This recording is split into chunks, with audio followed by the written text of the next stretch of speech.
کہ حماس نے غزہ میں 20 سال سے قائم اپنی حکومت ختم کرنے کا اعلان کر دیا اور کہا کہ جنگ بندی کے بعد غزہ کے انتظامی ڈھانچے کا حصہ بننے کی کوئی خواہش نہیں۔ سنجیدگی کے ساتھ انتظامی کنٹرول سول کمیٹی کو دینے کے لیے تیار ہیں۔ ٹیکنوکریٹس حکومت تک حماس بطور نگراں سیٹ اپ کام کرے گی۔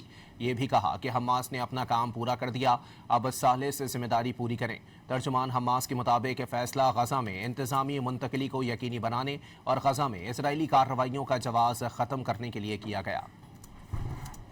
کہ حماس نے غزہ میں 20 سال سے قائم اپنی حکومت ختم کرنے کا اعلان کر دیا اور کہا کہ جنگ بندی کے بعد غزہ کے انتظامی ڈھانچے کا حصہ بننے کی کوئی خواہش نہیں۔ سنجیدگی کے ساتھ انتظامی کنٹرول سول کمیٹی کو دینے کے لیے تیار ہیں۔ ٹیکنوکریٹس حکومت تک حماس بطور نگراں سیٹ اپ کام کرے گی۔